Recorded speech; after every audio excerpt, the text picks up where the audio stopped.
Hepinizin bildiği gibi Ramazan ayı Kur'an ayıdır.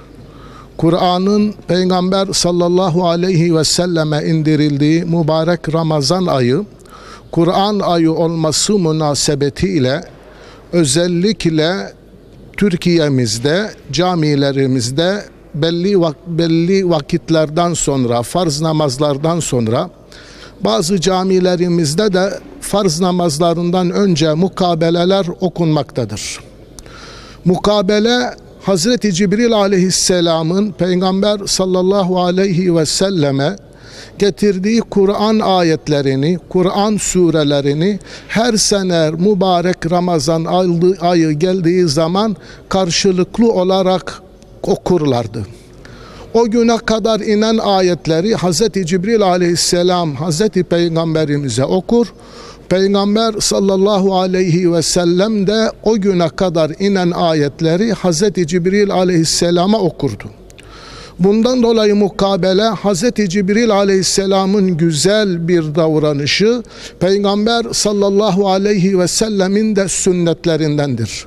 Ve Peygamber sallallahu aleyhi ve sellem vefat edeceği sene 2 defa hem Hazreti Cibril aleyhisselam Peygamberimize inen Kur'an'ın tamamını okumuş, Peygamber sallallahu aleyhi ve sellem de Hazreti Cibril'e 2 defa inen Kur'an-ı Kerim'in tamamını okumuş. Böylelikle mukabelede bize en güzel örnek olmuşlardır.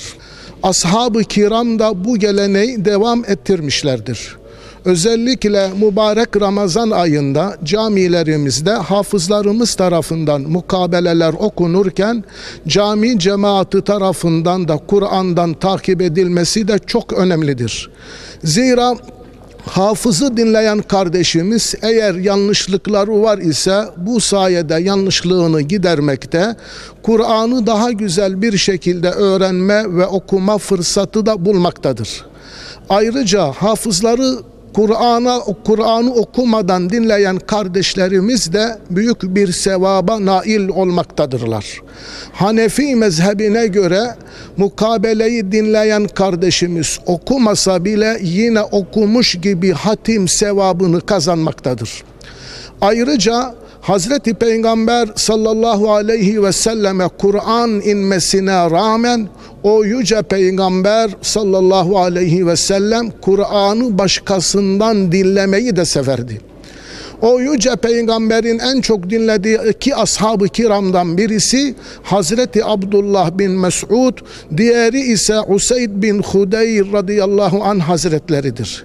Ve Peygamber sallallahu aleyhi ve sellem Hazreti Abdullah bin Mes'ud'a Kur'an oku seni dinleyeceğim dediklerinde, ey Allah'ın Resulü Kur'an size indirildi ben nasıl size okuyayım dediklerinde o yüce Peygamber cevaben ben Kur'an'ı başkasından dinlemek isterim demişlerdir. Ve Hazreti Abdullah Kur'an'ı okurken o yüce Peygamber Kur'an'ın manasını düşünerek Kur'an'daki ayetleri güzel bir şekilde tefekkür ettiklerinden dolayı bazen hüngür hüngür ağlamışlardır. Bizler de bu mübarek Ramazan ayında Hazreti Peygamber'in bir sünneti olan mübarek Ramazan ayımızı ibadetlerle süsleyen güzel davranışlardan biri olan mukabeleleri dinlemeyi, mukabelelere katılmayı ihmal etmeyelim. Zira Hazreti Peygamber sallallahu aleyhi ve sellem hadisi şeriflerinde Kur'an'ı okuyunuz. Zira Kur'an okuyan kişiye kıyamet gününde şefaatçi olacaktır.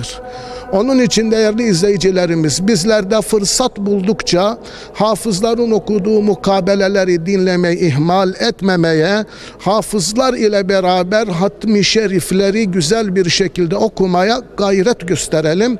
Mukabeleleri dinlerken de Yüce Allah'ın camide özel misafiri olduğumuzu da unutmayalım. Böylelikle hem Kur'an-ı Kerim'i okumanın sevabını, hem camide bulunmanın sevabını, hem de oruçlu iken zamanımızı güzel bir şekilde değerlendirmenin sevabını kazanmış olacağız. Cenab-ı Mevla bizleri Hazreti Kur'an'ı okuyan, okuduğu Kur'an'ın anlamını anlayan ve anladığını hayatında yaşayan kullarından olmayı nasip eylesin.